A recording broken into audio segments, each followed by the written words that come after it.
Assalamualaikum warahmatullahi wabarakatuh. Selamat pagi untuk anak-anak semua. Waalaikumsalam warahmatullahi wabarakatuh. Pagi, Bu. Pagi, Bu. Bagaimana kabarnya hari ini? Apakah semua anak-anak sehat?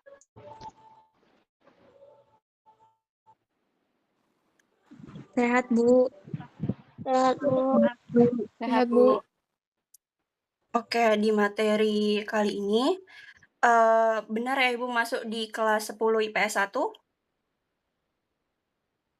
Betul, Bu. Benar, Bu. Benar, Bu.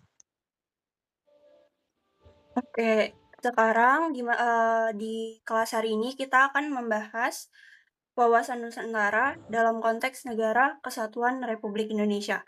Apakah semua anak-anak sudah bisa melihat share screen? Sudah, Sudah, Bu. Bu. Bu.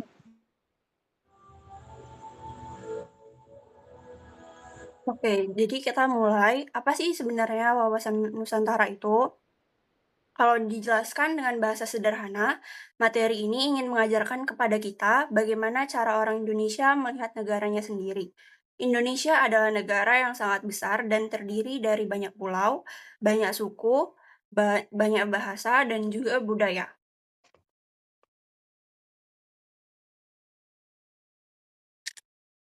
Karena Indonesia sangat beragam, maka kita perlu memiliki cara pandang yang sama supaya semua perbedaan itu tidak membuat kita terpecah. Cara pandang itulah yang disebut wawasan Nusantara.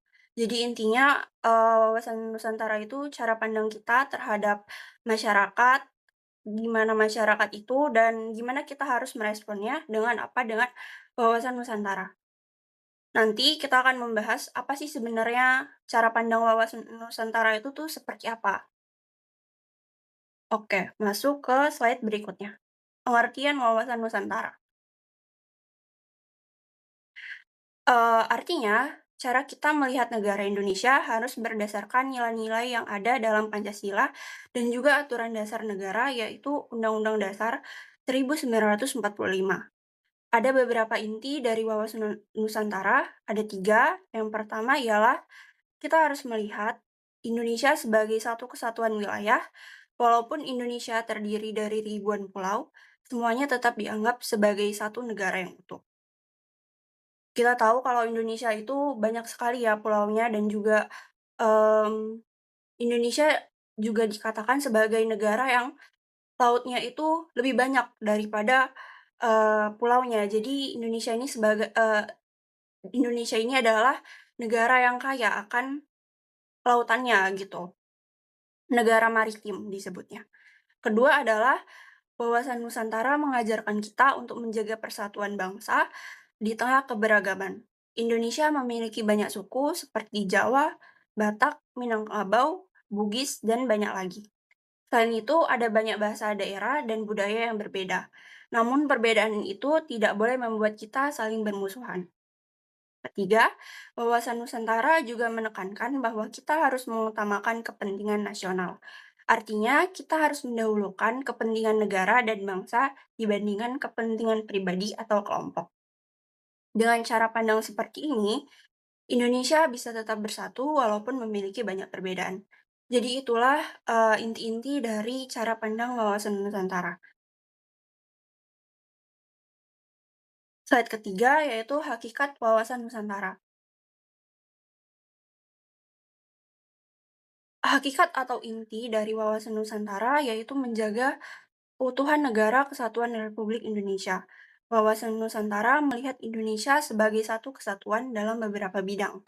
Pertama adalah kesatuan politik, artinya seluruh wilayah Indonesia berada di bawah satu pemerintahan, yaitu pemerintah Republik Indonesia. Tidak ada wilayah yang berdiri sendiri sebagai negara terpisah. Kedua adalah kesatuan ekonomi. Artinya perekonomian di seluruh wilayah Indonesia saling berhubungan dan saling mendukung. Kekayaan alam di satu daerah bisa dimanfaatkan untuk kepentingan seluruh bangsa. Ketiga adalah kesatuan sosial budaya. Walaupun budaya di Indonesia sangat beragam, semua budaya itu tetap menjadi bagian dari kebudayaan nasional Indonesia. Keempat adalah kesatuan pertahanan dan keamanan. Artinya, keamanan Indonesia harus dijaga bersama oleh seluruh wilayah negara. Dengan adanya kesatuan dalam berbagai bidang ini, Indonesia dapat tetap menjadi negara yang kuat dan tidak mudah terpecah. Nah, yang keempat itu kan ada satu kesatuan pertahanan dan keamanan. Itu contohnya apa? Contohnya TNI, contohnya itu TNI dan Polri, polisi gitu ya. Lalu slide keempat, fungsi wawasan Nusantara. Fungsi wawasan Nusantara ini tuh ada 4. Ya, yang pertama adalah sebagai pedoman dan motivasi bangsa. Artinya apa, Ibu? Artinya wawasan Nusantara menjadi panduan bagi bangsa Indonesia dalam menjalankan kehidupan berbangsa dan bernegara.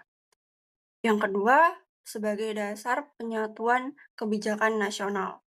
Pemerintah dalam membuat kebijakan harus mempertimbangkan kepentingan seluruh wilayah Indonesia, bukan hanya satu daerah saja. Lalu yang ketiga adalah acuan pembangunan nasional. Artinya, dalam membangun negara, pemerintah harus memperhatikan pemerataan pembangunan agar semua daerah bisa berkembang. Yang keempat adalah pengarah sikap dan perilaku warga negara. Artinya, setiap warga negara harus memiliki sikap yang mendukung persatuan dan kesatuan bangsa. Lalu, slide kelima, tujuan wawasan Nusantara. Tujuan wawasan Nusantara ini terbagi menjadi 2 ya, dalam negara dan juga di luar negara. Dalam negara ini, yang pertama adalah mewujudkan persatuan dan kesatuan bangsa. Ini dilakukan oleh seluruh bangsa Indonesia. Jadi kalian yang ada di sini, anak-anak yang ada di sini harus mampu mewujudkan persatuan dan kesatuan bangsa jika ingin dipandang sebagai cara pandang wawasan Nusantara. Yang kedua ada meningkatkan kesejahteraan masyarakat. Lalu tujuan keluar negara yaitu menjaga kepentingan nasional di dunia internasional. Yang kedua menciptakan perdamaian dunia. Selanjutnya slide ke-6. Nah, di wawasan Nusantara ini ada 2 aspek Trigatra dan aspek Pancagatra. Pertama, Ibu akan menjelaskan aspek Trigatra atau aspek alamiah. Trigatra ini terbagi lagi menjadi 3, yaitu letak geografis, keadaan dan kekayaan alam, dan keadaan kemampuan penduduk. Kita jelaskan satu-satu. Letak geografis. Indonesia terletak di antara 2 benua, yaitu Asia dan Australia, serta di antara 2 samudera, yaitu Samudra Pasifik dan Samudra Hindia. Kenapa? Maka dulu tuh disebutnya sebelum pas masa kolonial ya, itu bukan Indonesia atau Nusantara, tapi Hindia Belanda. Nusantara itu baru ada sekitar tahun 1900-an.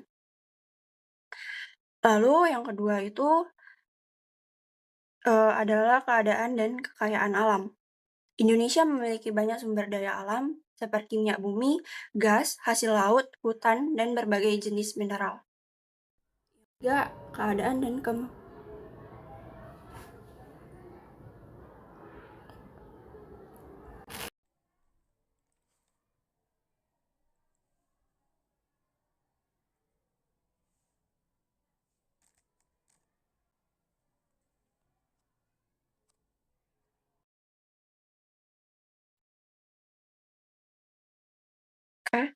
yang ketiga, keadaan dan kemampuan penduduk. Ini menjadi modal utama yang dimiliki oleh bangsa Indonesia dalam membangun negara. Karena adanya negara itu karena adanya penduduk kan, jadi tidak mungkin negara itu ada tanpa penduduk atau bangsa. Lalu slide ke-7, aspek Pancagatra. Ya, aspek sosial. Di aspek Pancagatra ini ada 5, yaitu ideologi, politik, ekonomi, sosial budaya, dan pertahanan keamanan. Kita bahas satu-satu, dimulai dari ideologi. Ideologi Indonesia adalah Pancasila, Yang seperti kita tahu ya, mungkin kita semuanya sudah memahami Pancasila. Pancasila itu menjadi dasar negara dan pedoman hidup bangsa Indonesia. Yang kedua ada aspek politik, yaitu sistem pemerintahan dan cara negara mengatur kehidupan masyarakat. Yang ketiga ada aspek ekonomi, yaitu kegiatan yang berkaitan dengan produksi, distribusi, dan konsumsi barang dan jasa. Lalu, aspek keempat adalah sosial budaya, yaitu kehidupan masyarakat yang berkaitan dengan nilai, norma, tradisi, dan kebudayaan. Yang kelima adalah pertahanan dan keamanan, yaitu usaha untuk menjaga negara dari berbagai ancaman, baik dari dalam maupun dari luar. Dan terakhir, yang kelima adalah aspek pertahanan dan keamanan. Ini saling berhubungan dan sangat penting untuk menjaga ketahanan nasional. Kemudian, slide ke-8. Peran masyarakat dalam mendukung wawasan kebangsaan. Masyarakat itu adalah kalian, jadi ini peran kalian sebagai bangsa Indonesia dalam mendukung wawasan kebangsaan. Wawasan Nusantara tidak hanya menjadi tanggung jawab pemerintah, tetapi juga tanggung jawab seluruh masyarakat. Masyarakat dapat berperan dengan berbagai cara. Pertama, taat terhadap aturan dan hukum yang berlaku. Kedua, menjaga persatuan dan tidak mudah terprovokasi oleh perbedaan suku, agama, atau budaya. Yang ketiga, berpartisipasi dalam pembangunan seperti ikut menjaga fasilitas umum dan mendukung kegiatan pembangunan di lingkungan sekitar. Yang keempat, mencintai budaya dan produk Indonesia agar budaya nasional tetap terjaga. Yang kelima, ikut menjaga keamanan lingkungan sehingga masyarakat dapat hidup dengan aman dan nyaman. Dengan peran aktif masyarakat, wawasan Nusantara dapat diterapkan dalam kehidupan sehari-hari. Yang terakhir adalah kesimpulan.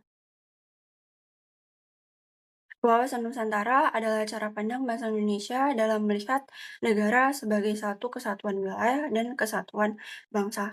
Wawasan Nusantara berfungsi sebagai pedoman dalam kehidupan berbangsa dan bernegara. Konsep ini terdiri dari dua aspek utama, yaitu Trigarta dan Pancagatra yang saling mendukung dan menjaga ketahanan nasional. Agar wawasan Nusantara dapat berjalan dengan baik, diperlukan peran aktif dari seluruh warga negara.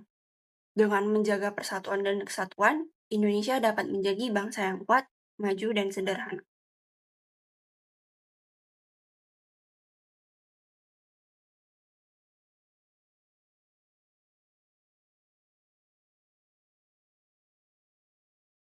Oke, berikutnya kita akan masuk kepada sesi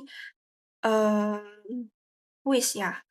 Jadi, Ibu sudah membuat kuis untuk kalian, yang nanti tuh kuisnya akan random sebenarnya.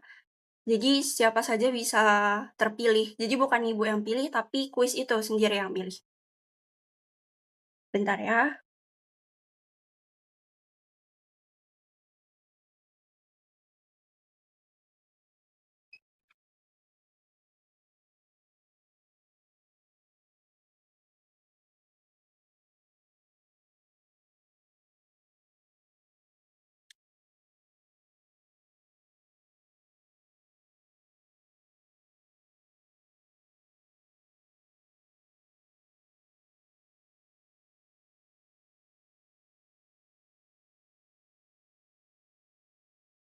Oke, kita mulai ya. Yang pertama adalah Iwidya.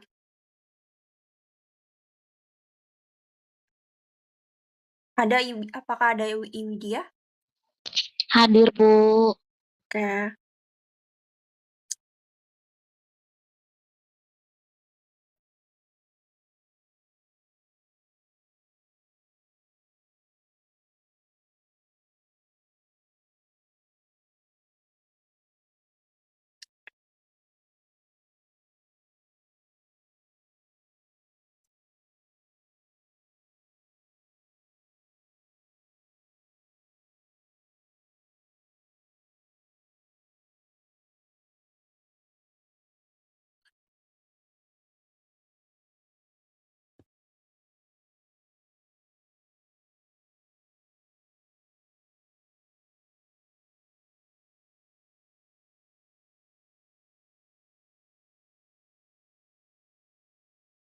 Kita akan main Frogi Jumps.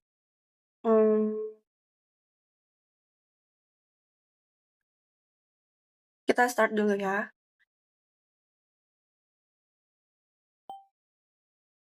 Oke, Widya bisa dimulai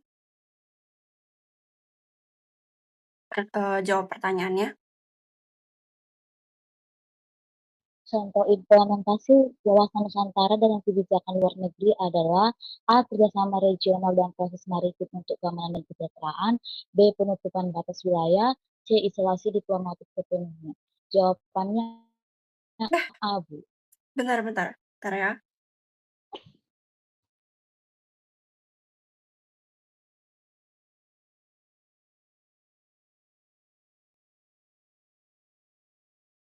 Saya lupa memberitahu bahwasannya pertanyaan ini tuh memiliki waktu ya. Jadi kalau misalnya kita lama, maka kodenya ini akan lompat lagi ke pertanyaan berikutnya. Sebentar ya, kita ulang dulu.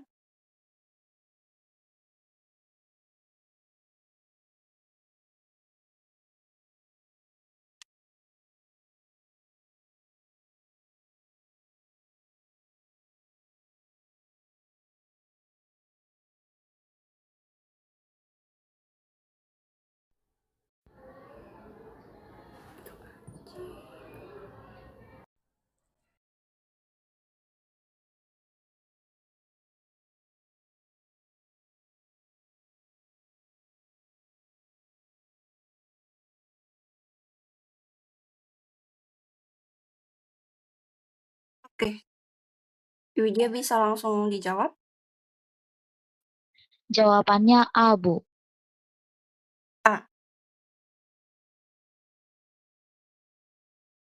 Oke, selanjutnya Devi.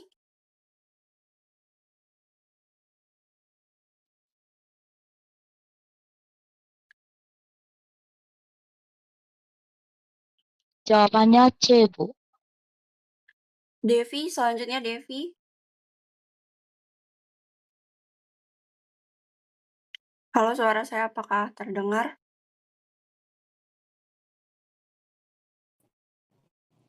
Dengar, Bu. Devi, jawab pertanyaan saya. Yang A, Bu. Selanjutnya Cynthia.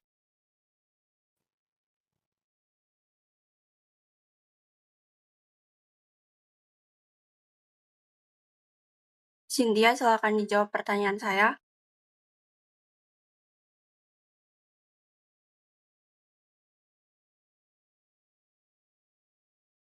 Selanjutnya Cynthia. Jawabannya C, Bu.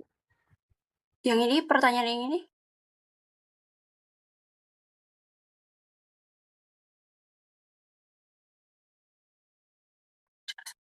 Jawabannya B, Bu. Selanjutnya Joya.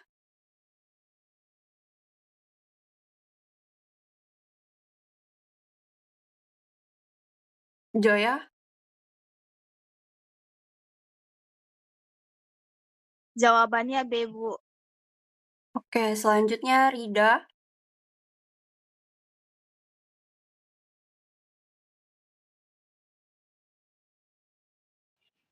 Jawabannya B, Bu. Selanjutnya Ayu. Ayu. Jawabannya A, Bu. Oke, pertanyaan selanjutnya Bene. Jawabannya bagian B, Bu. Yang terakhir dijawab oleh Riris.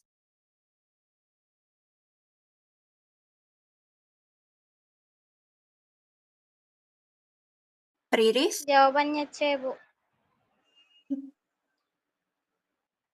Oke, terima kasih anak-anak yang sudah bersedia dan berpartisipasi untuk mengikuti kuis hari ini. Lalu untuk selanjutnya saya akan kita semua akan menyanyikan lagu kebangsaan nasional. Nah, ini tuh bukan tanpa dasar, tetapi juga diambil oleh peraturan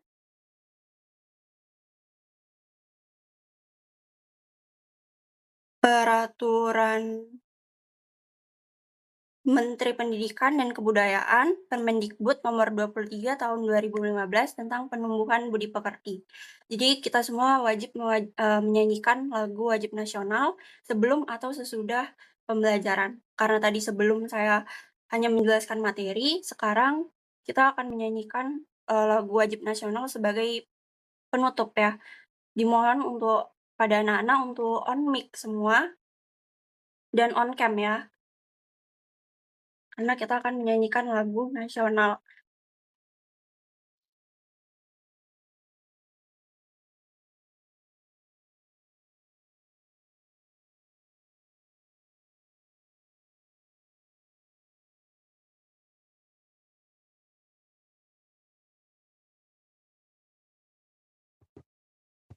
Oke, semuanya sudah bisa melihat share screen yang di layar? Sudah, Bu. Sudah, Bu. Dimohon untuk on mic dan on cam ya anak-anak. Karena sebentar lagi Iya, kita Bu. akan memperingati Hari Kartini, jadi Ibu akan hari ini kita akan menyanyikan lagu Ibu Kita Kartini.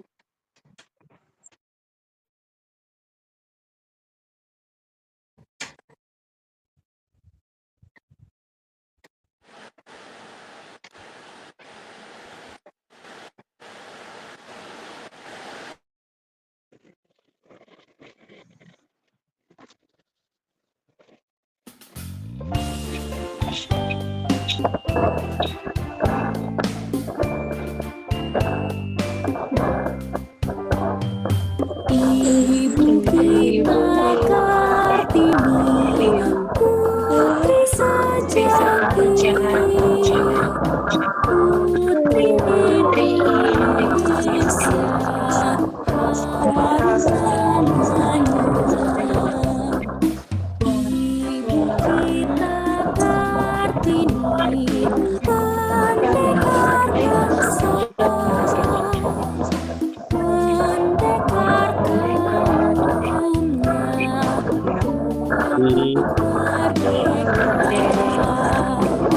Wahai Ibu kita Kartini, putri Indonesia, sungguh besar cita-citanya bagi Indonesia.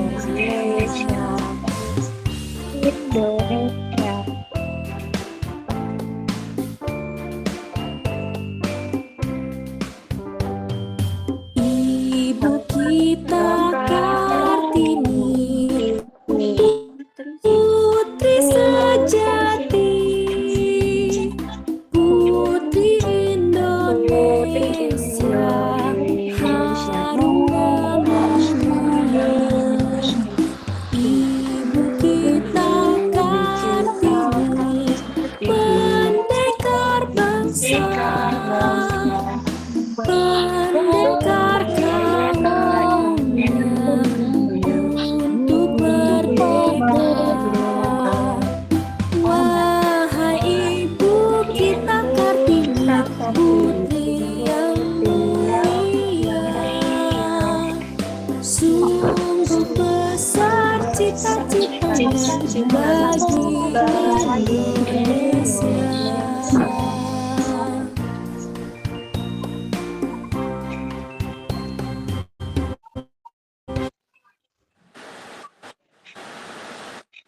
Ya, terima kasih untuk anak-anak semua yang sudah berpartisipasi pada mata pelajaran hari ini di kelas 10 IPS 1.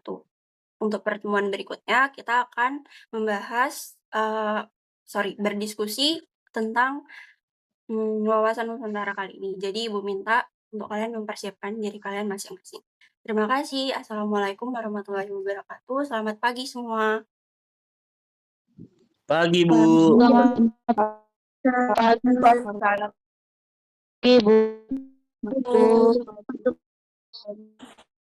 Pagi, Ibu.